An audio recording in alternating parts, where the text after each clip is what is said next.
आपसे विष्णु जी ये पूछ रही हूँ, व्यास जी का तहखाना जहाँ पूजा का अधिकार आज मिला है, ये बहुत बड़ी जीत है हिंदू पक्ष के लिए। लेकिन जिस व्यास जी के तहखाने की बात हो रही है, कहा जा रहा है, बताया जा रहा है कि मस्जिद के ठीक नीचे है ये। ऐसे में ऊपर लोग नमाज पढ़ने जाएंगे और नीचे पूजा करेंगे, क्या ये तस्वीर होगी? क्या कोई विवाद तो नहीं होगा इससे? 7 दिन के अंदर कहा है कि पूजा का अधिकार वहां दिया जाए, वे बंदोबस्त किया जाए। नहीं, ये सिचुएशन तो पहले भी थी। जब मैंने आपको जो सिचुएशन बताई, नवंबर दिसंबर 1993 तक वहां पे पूजा पाठ नियमित होती रहती थी और जिसको नमाज पढ़ना था वो ऊपर आके नमाज पढ़ता था।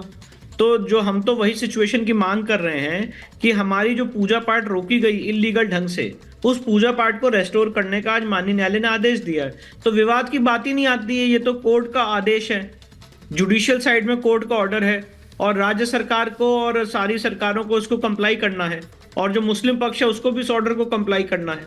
जब तक हायर कोर्ट इसको नहीं पलट देती है, तब तक आज की डेट में लीगल पोजीशन ये है कि ये ऑर्डर जो है वो प्रभावी है।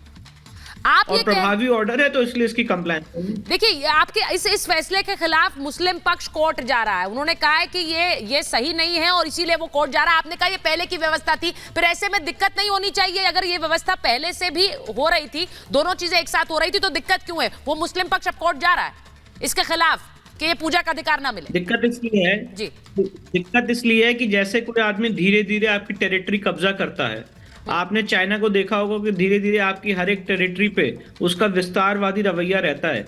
उसी तरह से व्यास परिवार के इस तहखाने पे अंजुमन इंतजामिया की नजर थी और पहले तो जब वहां पूजा पाठ होती थी तो उनको कोई दिक्कत नहीं थी, पर जब एक सरकार ने पूजा पाठ रुकवा दी गलत ढंग से, तो उसके बाद उनकी इस तहखाने पे भी नजर आ गई और कभी भी वो उस तहखाने पे कब्जा कर सकते थे और अपना क्लेम करते थे। मैं आपको कोर्ट के रिकॉर्ड की बात बताना चाहता हूँ।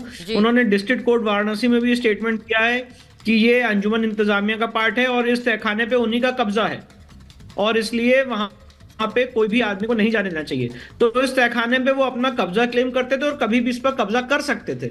इसलिए मैंने कोर्ट में दरखास्त दी थी और 17 जनवरी 2024 को डिस्ट्रिक्ट कोर्ट वाराणसी ने डीएम वाराणसी को इसका रिसीवर नियुक्त कर चुकी है और उसके बाद डीएम वाराणसी ने यहाँ पे इसका कब्जा ले लिया है और आज यहाँ पे पूजा पाठ के आदेश दे दिए गए। अच्छा, अब आप जो बात कह रहे हैं विष्णु जी, आपने कहा आज आदेश दे दिए हैं। मैं एक चीज से शुरुआत ये बताना चाहती हूँ, जरा तस्वीरें हम दिखाएं कि राम मंदिर के अंदर जब कल की वो तस्वीरें आई जिसमें कई मुसलमान पहुंचे, प्रेम कुमार जी, और उन्होंने कहा कि राम हमारे पूर्वज थे, इस बात को हम मानते हैं और हमें समाधान निकालना चाहिए क्योंकि राम विवाद नहीं है, समाधान की ओर अंकित करते हैं। तो आज जब कोर्ट ने वही फैसला दिया है जो पहले पद्धति चल रही थी, तो उसमें कोई दिक्कत है जवाद साहब?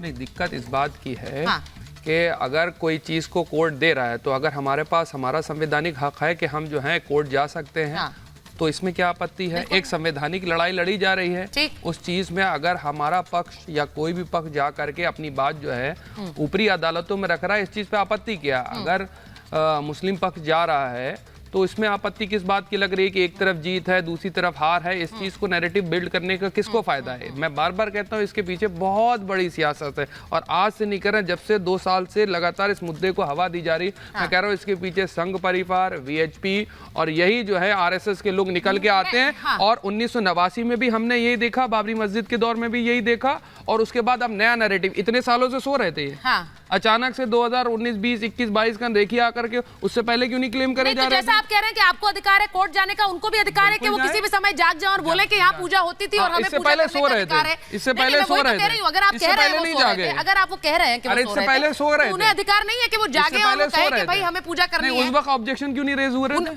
अच्छा, वो अब कर रहे हैं तो आपको दिक्कत है? अब क्यों कर रहे हैं? अच्छा, अब सुनिए, उसके पीछे राजनीति है बहुत बड़ी। और विष्णु शंकर साहब और जो इनके फादर साहब हैं, यही हर जगह हर चीज के एक पॉलिटिक्स के तहत पीछे से सेट करे हुए हैं, पुनः जागृत किया जा रहा है। ये एक पॉलिटिक्स के तहत हो रहा है। विष्णु जी जरा जल्दी से जवाब दीजिए, फिर मैं सूर्य मैसेज को। देखिए जवाब साहब, मुझे लगता है इस केस के थोड़े फैक्ट्स मैं बता देता हूँ। नवंबर जो 1991 है उसमें पहला मुकदमा दायर हुआ था, उसका सिविल सूट नंबर है 610 ऑफ 1991।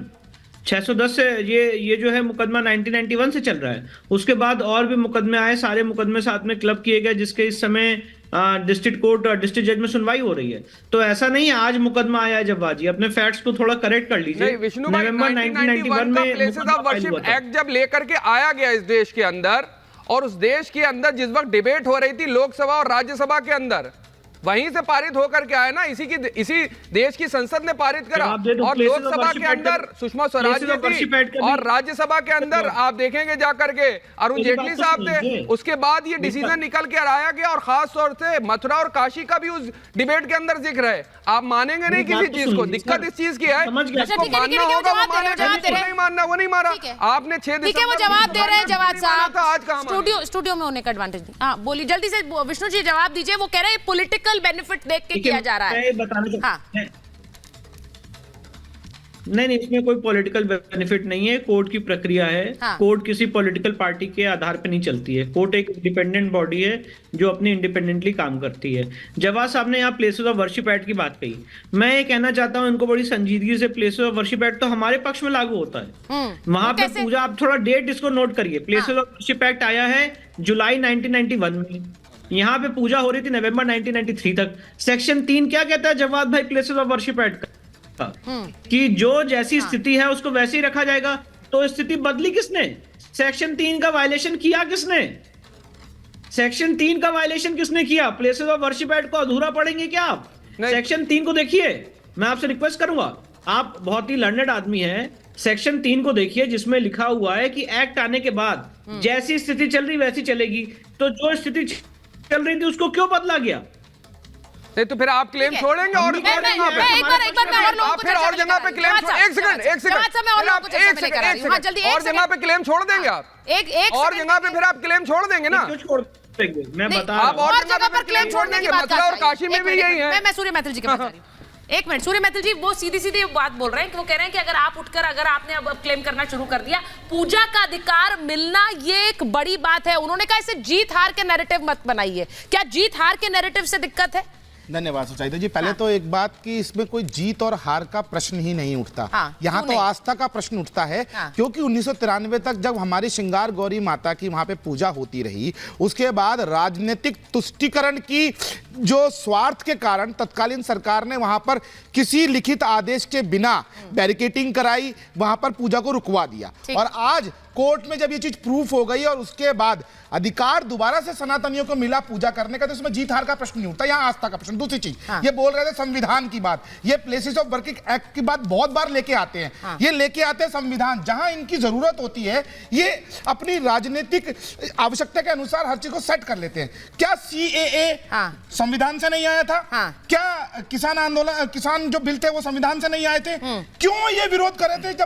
जब बिल को संविधान से आए थे और संसद से आए थे, तो आप क्यों विरोध कर रहे थे? और मैं ये बताऊं कि नहीं, मैं एक बात बताऊं, 2-3 दिन पहले हम जब CAA पर चर्चा कर रहे थे तो कादरी साहब भी हमारे साथ थे और उन्होंने कहा कि इसको लेकर एक भ्रम नहीं फैलाने की कोशिश करनी चाहिए।